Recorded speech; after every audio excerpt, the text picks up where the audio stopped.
परिवार के एक सदस्य के लिए एक कानून हो, दूसरे सदस्य के लिए दूसरा कानून हो, तो क्या वो घर चल पाएगा? क्या कभी भी चल पाएगा? क्या फिर ऐसी दोहरी व्यवस्था से देश कैसे चल पाएगा? बात बोलते कि नहीं अब इससे हम यूनिफॉर्म सिविल कोड लेकर आएंगे। अरे यूनिफॉर्म सिविल कोड किस बुनियाद पर लाएंगे आप? समान नागरिक संहिता, ये मुद्दा आजकल बड़ा चर्चा में है और होना भी चाहिए।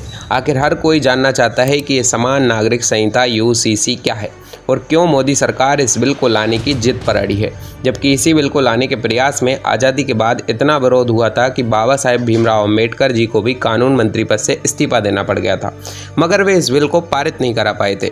और इस बिल के बचाव में कांग्रेस व अन्य पार्टियां भी इसे पारित करने से हमेशा बचती रही हैं।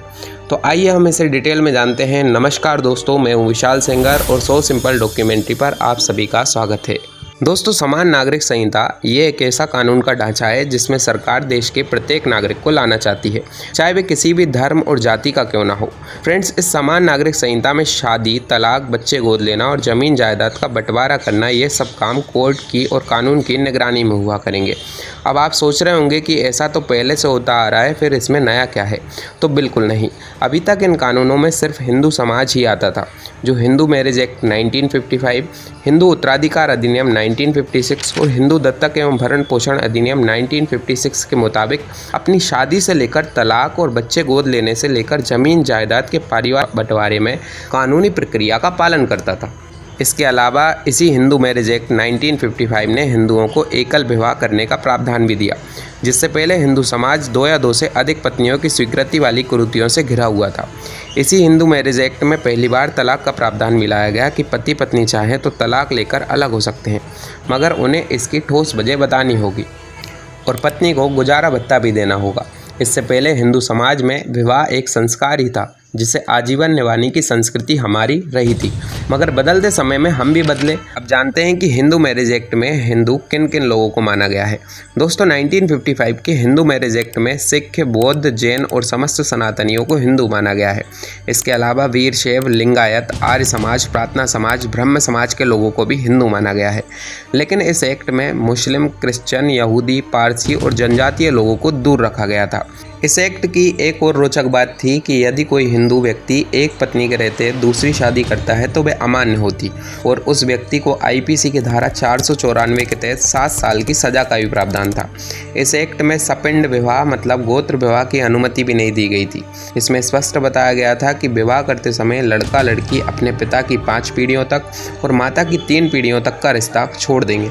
दोस्तों, उस समय इस हिंदू मैरिज एक्ट को लाने पर काफ़ी विरोध भी हुआ था, लेकिन आज के समय के हिसाब से ये बहुत कारगर सोच थी। मगर इस एक्ट को सिर्फ हिंदुओं के लिए ही लाया गया था। इसके अलावा मुस्लिमों, ईसाइयों व पारसियों के लिए आज तक कोई भी ऐसा एक्ट नहीं लाया गया है। वर्तमान में इन धर्मों के लोग अपने धार्मिक मामले जैसे विवाह, तलाक, संपत्ति बंटवारा अपने अपने पर्सनल लॉ के अधीन करते हैं। मुस्लिम समाज अपने सारे धार्मिक मामले वर्ष 1937 के शरीयत कानून द्वारा नियंत्रित करता है, जिसमें मुस्लिम समाज विवाह को एक कॉन्ट्रैक्ट के तौर पर अपनाता है और हर मुस्लिम व्यक्ति आज भी 1 से अधिक विवाह कर सकता है, जिसे कानूनी मान्यता भी मिलती है और जब मन चाहे अपनी पत्नी को 3 तलाक द्वारा तलाक भी दे सकता है।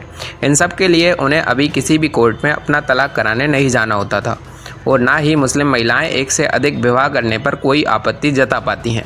हालांकि अगस्त 2019 में वर्तमान सरकार ने ट्रिपल तलाक कानून लागू किया है।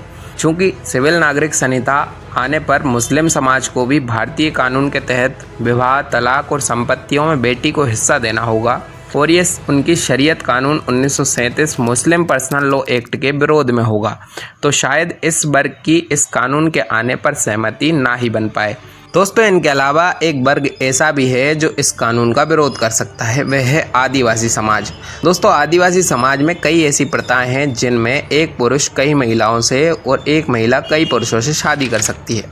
इसके अलावा असम, बिहार और उड़ीसा में कुछ जनजातियां संपत्ति के बंटवारे में परंपरागत कानूनों का पालन करती हैं और मेघालय में खासी जनजाति तो मात्र सत्तात्मक है, जहाँ घर की सबसे छोटी बेटी को ही संपत्ति विरासत में सौंपी जाती है। और पूर्वोत्तर के राज्यों में जनजातियों की आबादी काफ़ी ज़्यादा है।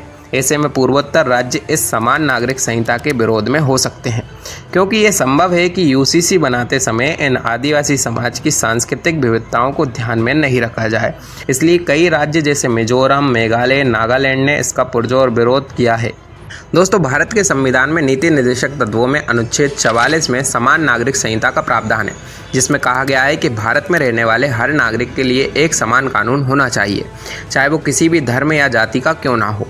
और अब यूनिफॉर्म सिविल कोड लागू होने पर हर धर्म के लिए एक जैसा कानून आ जाएगा, यानी मुस्लिमों को भी 3 शादियां करने पर और महज 3 बार तलाक बोल देने वाली परंपराएं खत्म हो जाएंगी।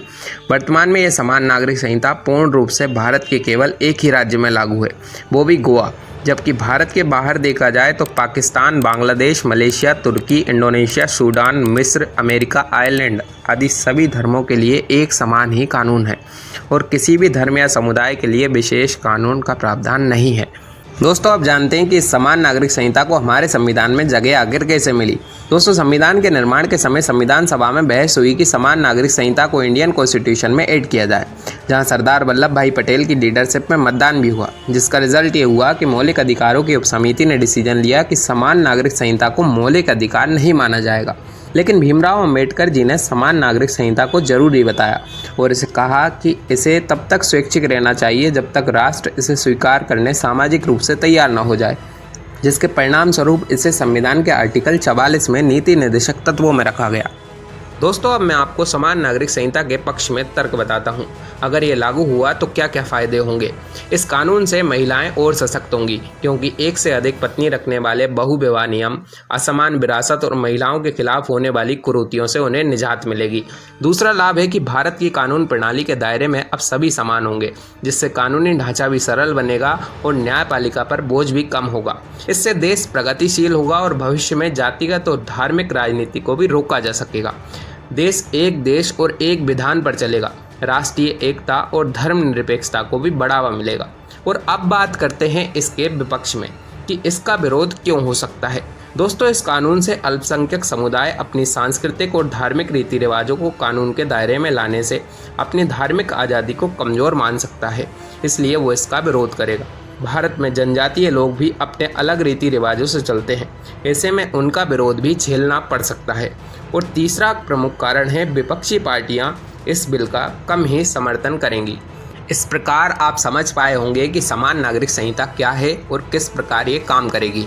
उम्मीद है आपको ये वीडियो पसंद आया होगा और अगर वीडियो पसंद आता है तो इसे लाइक, शेयर और सब्सक्राइब ज़रूर कीजिए। धन्यवाद।